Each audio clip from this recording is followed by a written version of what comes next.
exchanging a kiss. The couple, the to-be in the future, will actually both drink from the same sake cup. Japanese people actually love beer. There's a lot of Japan-only beer. There is a famous drinking culture chime here in Japan. It goes like this. Nonde, nonde, nonde, nonde, nonde, nonde, nonde, nonde, nonde, nonde. Hey guys and girls on Ask Japanese, it's Kathy Cat. Greetings from sunny Tokyo today. Now you might know about some very Japan-specific types of alcohol. For example, the rice wine, sake, and similar other wines and sake products that are being produced here in Japan, shochu and similar. Which ones do you know? Let us know in the comments right away. We're going to talk about some of the good and the bad things of alcohol in Japan today. Rice wine, sake in Japan, for example, is a very special part of Japanese culture. There are over 140,000 different types of sake labels here in Japan, and some of them are still brewing their sake in the traditional way, in the traditional warehouse, the traditional barrel, with traditional methods, and some prefectures in Japan are super proud of the sake they produce. We've actually have done a couple of videos on that here on Ask Japanese.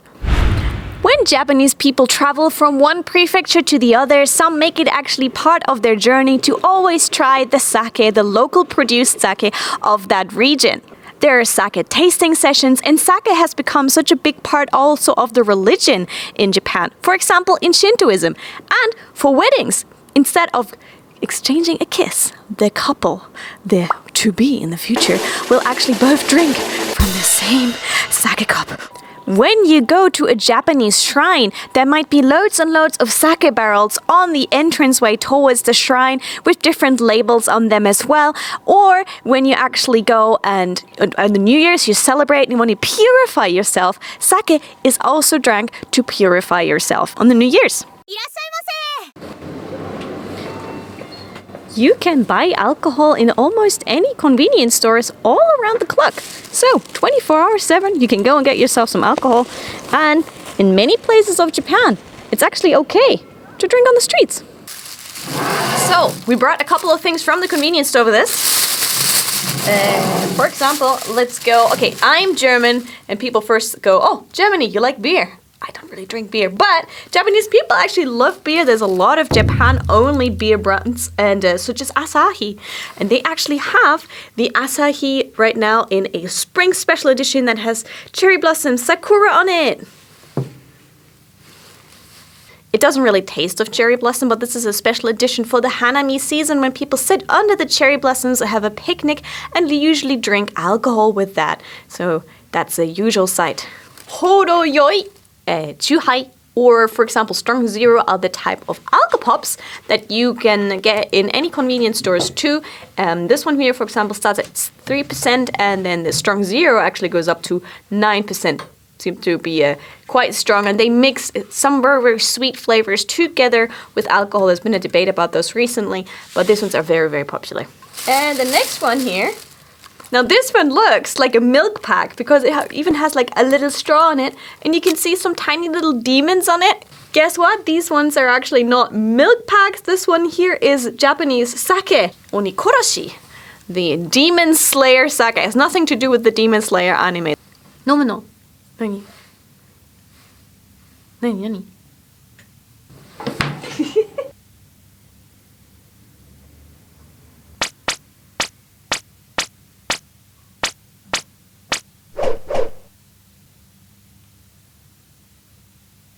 いただきます。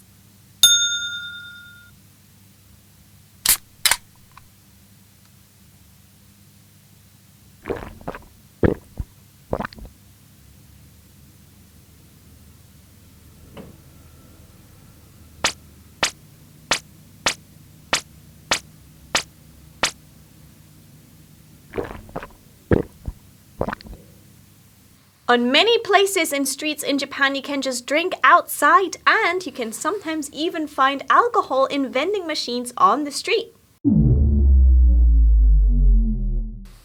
In 2019, 18,000 people got actually carried by the ambulance into the hospital for acute alcohol intoxication. But what's really interesting is that 50% of these people were in their 20s. Why? What's more is that these people usually get put into hospital in March, April, August and December. So why are those months so high?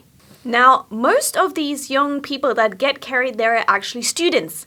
Yes, students. March, April, August, and December correlate with certain times in their holidays and also certain festivities that are being held. March, April is usually the entrance or the exit of universities, and August is the summer holidays, and December is usually the time when there is end of year parties where everyone comes together and celebrates the end of the year.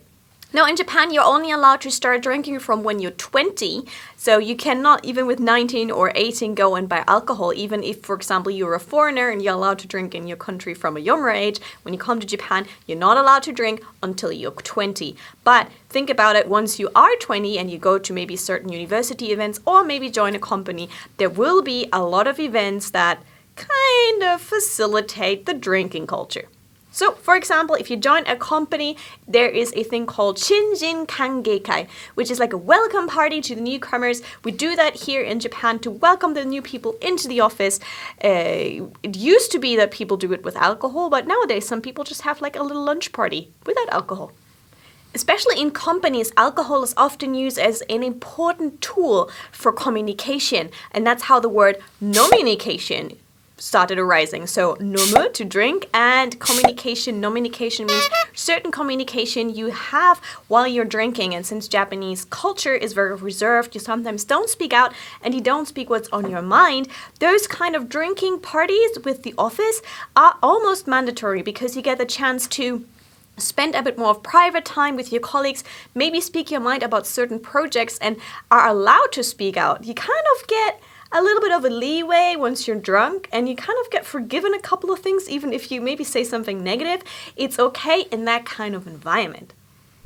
So at some of these drinking events, there was a big scandal, or what happened in the years up until recently is that it was a lot of aruhara, alcohol harassment, meaning you kind of got forced to drink with your colleagues in the sense of like, what, you're not drinking, come, you should drink more or something, and that some people were pushed to drink over their limits, and if people turned down drinks, it was like, oh, you're kind of not, like a spoil sport, you're not being fun, and that kind of thing. So some people kind of felt like they had to drink in order to get like, a good connection with their superiors, and be there and maybe get then, because you were at this event, you might get that one or the other job, that kind of thing. So people were drinking over their capacity, and especially young people, since they're the lowest in the hierarchy, are the ones who are easier to get pushed over and forced to drink. Now that is luckily changing in recent years. The government has picked up on this issue, and it's getting pushed and pushed more and more not to pressure the young people to drink over their capacity. So during these drinking dues, a lot of young Japanese people get pressured to drink more than their capacity. And due to that, now universities and even some companies have an anti-intoxication program, meaning we're not cool with this shouldn't be happening, and they make people aware of it. So no more of that funny business. But for some people, the damage is already done, which means years of drinking in company, kind of forced to drink with your company, have left damage on some Japanese people, and some of them actually started getting addicted to it. Now, before 2020, the rate of alcoholism in developed countries was actually declining. However, in Japan, it was still on the rise. Now, in 2013, around 1.9 million people in Japan were alcohol abusers, and only around 40,000, 50,000 people actually got treatment for that. And that's probably why we see so many Japanese people on pictures passed out in the train, on the platform, on the seats, on the floor of the train. There's a lot of that, people going home. I mean, sometimes I just see a businessman who's on his way home, has this kind of beer, and he's like in the train and he cracks open his can of beer, looks really tired and goes like, But then we have the extremes of the young people on older people completely being passed out in the train, and people have to call the train staff and similar things like that to help them out. And I've seen it. Everyone who's lived in Tokyo has seen it. Now, Japan is said to be a country that is super strict on drugs, but kind of very lenient on alcohol in that thing. So that's maybe also a reason why some people don't actually go out and get the help that they need. And unfortunately, alcohol is generally linked in Japan to domestic violence and even suicides. And another thing I find kind of curious is that if you are not 20, you can still serve alcohol. So you can like work in a bar from like 18, 19 and serve alcohol, but you're not allowed to drink it. Yet there are a couple of scandals, and there were a couple of scandals, in the talent, fame, celebrity industry. They would go for drinks, and a younger person wasn't quite 20 yet, was then encouraged by the person who is older than 20 to go and drink with them. And that made a huge scandal. Actually, a male idol lost his entire career because he was kind of pushed to drink. He drank even though he wasn't 20 yet. I think he was 19 or 18, and he lost his entire career because of that. And so that is not seen very lightly. But once you go over the threshold of 20 years, then people are actually very open to the drinking culture here. There is a famous drinking culture chime here in Japan. It goes like this: nonde, nonde, nonde, nonde, nonde, nonde, nonde, nonde, nonde, nonde. But then again, it actually facilitates that drinking culture, the pressure of everyone to drink. And you probably know it from your culture too, that kind of peer pressure, those kind of chants and chimes to get people to drink. Now in Japan, there's also another saying, which is sake wa nondemo nomareru na. And that means you can drink sake, but do not get swallowed up by sake, meaning enjoy it, but don't overdo it. So everything in moderation, like we talked about it before. There are wonderful types of alcohol here in Japan, but the drinking culture, definitely with the pressure, the hierarchy, and cultural environment where it's kind of okay, hopefully is now going through a change. And as you've seen it, or as we've spoken about it, lots of universities and companies are now trying not to put the pressure on the young people to not damage them in the future.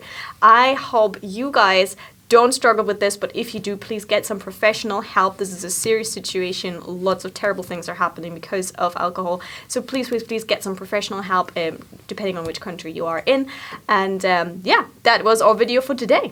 That was it with another video here from Tokyo. I hope you have a lovely day. Stay healthy, stay genki, full of energy, and I hope I catch you soon with another video here on Ask Japanese. Don't forget to subscribe if you haven't seen us already. It would be lovely to have you here on the Ask Japanese team. And give us a like if you enjoyed this video, and a comment is always appreciated. Maybe let us know which type of Japanese sake you like, or if you ever had a trouble with this kind of situation, share it with us. I hope you're all good. Also, we took a little behind the scenes video here from our studio today for all our Ask Japanese members, which means you guys get a little exclusive behind the scenes video. So big thanks to all of our members. And also I want to guys, if you would like to become, and would like to invite you guys, if you would like to become one of our members, click the join button and you can get cute cat emotes. You get some exclusive access to some cool stuff that the director's doing, like a little calendar and such. So yeah, maybe we can convince you to come and become our members and support as the extra little bit. Thank you so much for that. Thank you.